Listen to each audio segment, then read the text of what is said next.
Hello and welcome to another episode of Inspirational Stories. Now my guest today is Saenz, and Mia had a very challenging early start to her life. She was brought up in a very dysfunctional home. There was violence and abuse, great neglect. She ended up becoming raped in her teens. She developed a stalker, and at some point in her life, in her early 20s, she started to put on weight. And by her 40s, she was about 340 pounds, which is about 25 stone. She'd also had an injury to her head, which put her in a wheelchair, and she was told she was going to die. She turned all of that around using her mind and literally a surrender to everything, all that is.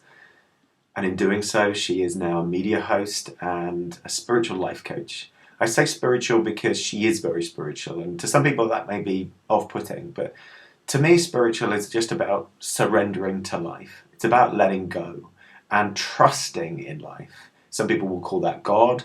Other people will call it the universe. Other people will call it life. Those are all synonyms to me. And I've seen this so many times where people will get in that place of surrender.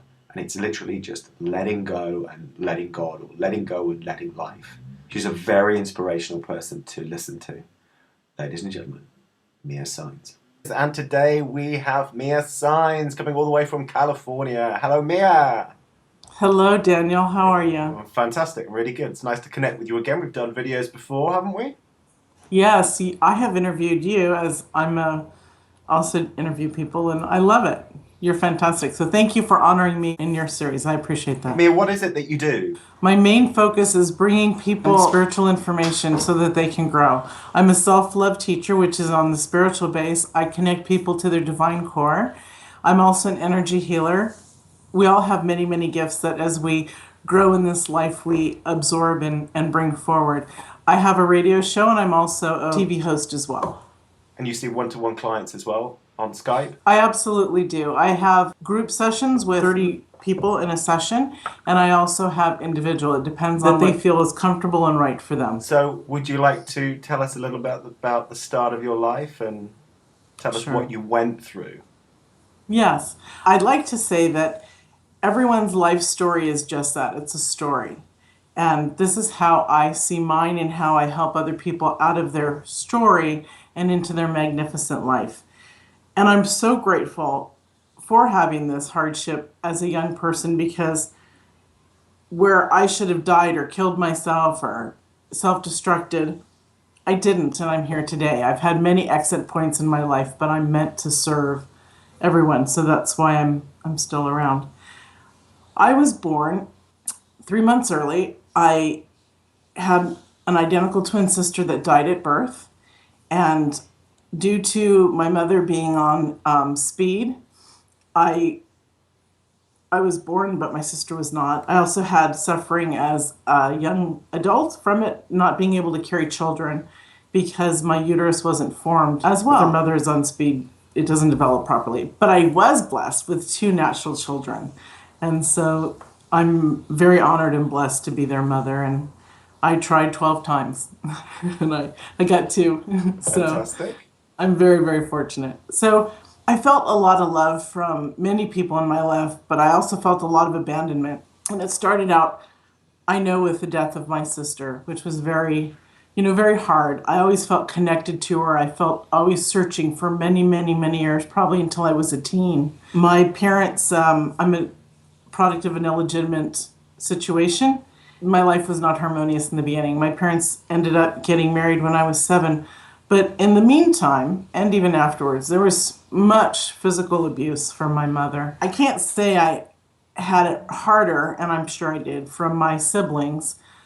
I believe I had it harder because I was her pawn with my father. I was the key to this man paying attention to her.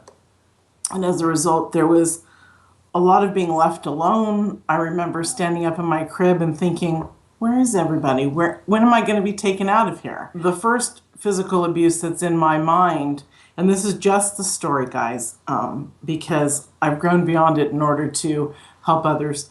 But the first physical abuse was when I was 4, and my mom and father fought every single day. And my job growing up or I felt it was to bring them back together at night, stop them fighting, calm my dad down, have him make up with my mom, and pray that it would work.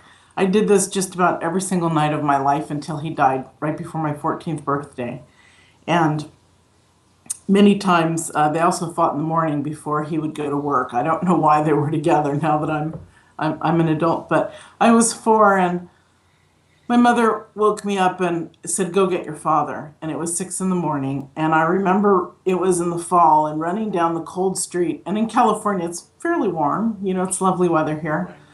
But I remember running down the sidewalk with my bare feet, how cold it was. And I loved my little baby doll pajamas. I can still see the pink and white plaid.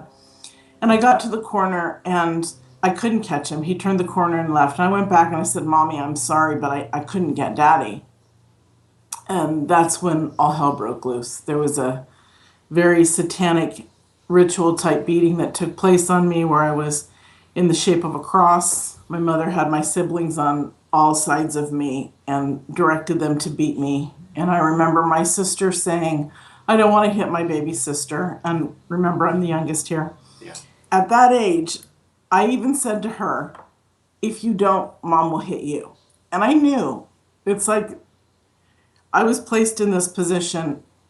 My soul was old enough, I guess, and I was placed in this position to understand this. Then I was locked in the closet after that, which is what happened often after I got beatings.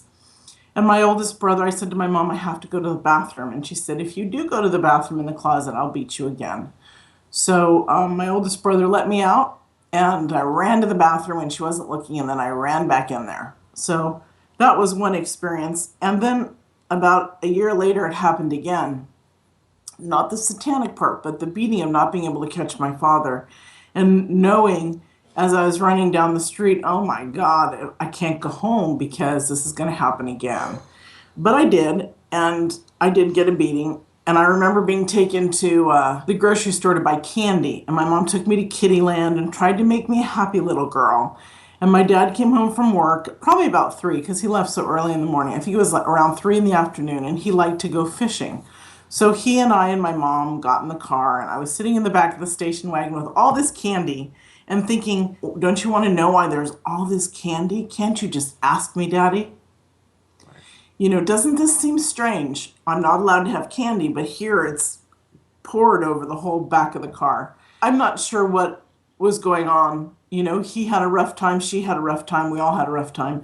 As I got older, I was molested from age 6 to 12 by my Girl Scout leader's husband.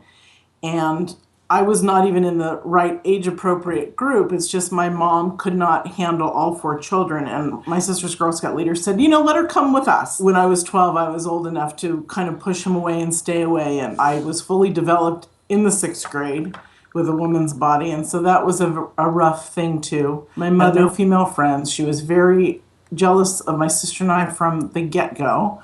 The moment I started my menstrual cycle at 9, I was taken to the doctors because I had to be checked out to make sure I didn't have sex. And I'm thinking, I'm a little girl and I should not be called a whore. I'm a girl. I'm your daughter. I'm your baby. Right. So I grew up knowing that this wasn't right. And I used to pray to God, to the divine. He was my true father, mother, and that this lady was crazy.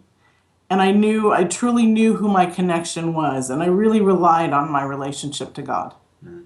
So I also had, I was raped in high school and I had a stalker at 17, and my father died at 14. So there was a lot of trauma, drama. Yeah. My brothers and sisters all tried drugs, alcohol. I never did.